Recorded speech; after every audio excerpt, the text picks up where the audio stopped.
35 साल का कार्तिक दुर्गा पूजा की शॉपिंग करके अपनी पत्नी के साथ घर लौट रहा था। तभी कुछ अनजान लोग उस पे हमला कर देते हैं। कार्तिक कुछ समझ पाता तब तक वो लहूलुहान होकर रोड पे पड़ा था। एक सीधा सुलझा हुआ इंसान जिसकी किसी से कोई दुश्मनी नहीं, फिर उसकी इतने बेरहमी से हत्या किसने और क्यों की? नमस्कार, मेरा नाम शिवम है और मैं आपके लिए लेके आता हूं क्राइम की नई और सच्ची कहानी।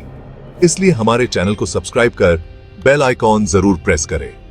तो चलिए आज की कहानी शुरू करते हैं। ये कहानी उस काली रात की है जब स्ट्रीट लाइट की रोशनी में सड़क पर गाड़ियों का आना जाना जारी था।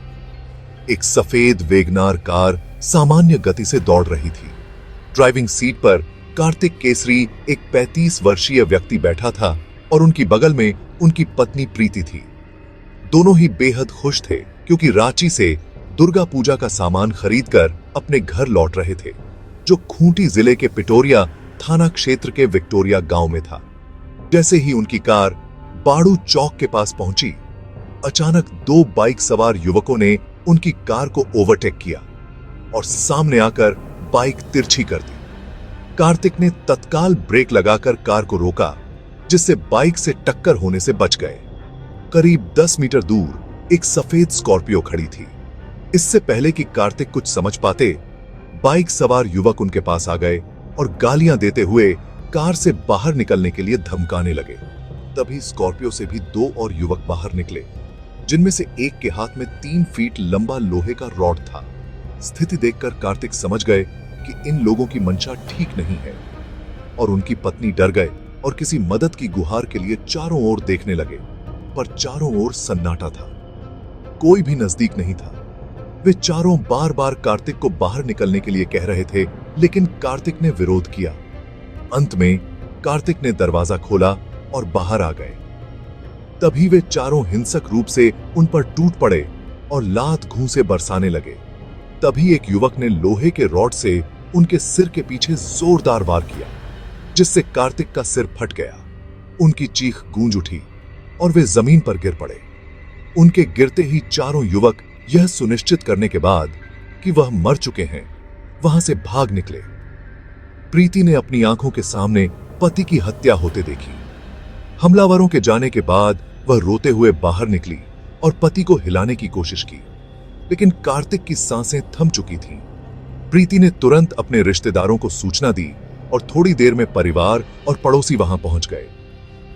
आनन फानन में उन्हें मेडिका हॉस्पिटल ले जाया गया, जहां डॉक्टरों ने उन्हें मृत घोषित कर दिया। कार्तिक की हत्या की खबर जंगल की आग की तरह फैली। पुलिस को जैसे ही सूचना मिली, थानेदार विनय कुमार सिंह अपनी टीम के साथ हॉस्पिटल पहुंच गए। मृतक कार्तिक कोई साधारण व्यक्ति नहीं था। वह पिटोरिया का राशन डीलर और एक सामाजिक कार्यकर्ता था। इस कारण काफी लोग उसकी मौत से आहत थे और अस्पताल में भीड़ जमा हो गई थी। अधिकारियों ने मृतक के परिजनों से पूछताछ की, लेकिन किसी ने कार्तिक के दुश्मन होने की बात नहीं मानी।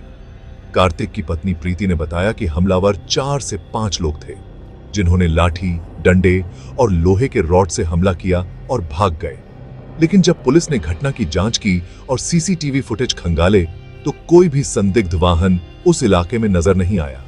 पुलिस ने जब कार्तिक और प्रीति की कॉल डिटेल्स निकाली, तो एक संदिग्ध नाम सामने आया, अंकित केसरी उर्फ बिट्टू। प्रीति की कॉल डिटेल्स से पता चला कि घटना के ठीक पहले वह लगातार अंकित से बात कर रही थी।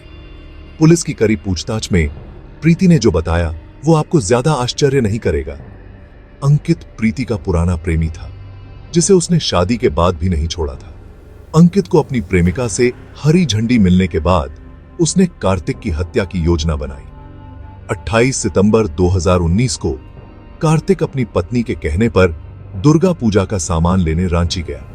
दिन भर खरीदारी के बाद जब वे रांची से खूंटी लौट रहे थे, प्रीति ने अंकित को खबर दी। अंकित अपने दोस्त विशाल पांडे के साथ स्कॉर्पियो में था और बाड़ू चौक पर घात लगाकर बैठे थे। जैसे ही कार्तिक की कार वहां पहुंची, दीपक ने बाइक से ओवरटेक कर कार रोक दी और अंकित व विशाल ने लाठी और रॉड से हमला किया, जिससे कार्तिक की मौके पर ही मौत हो गई।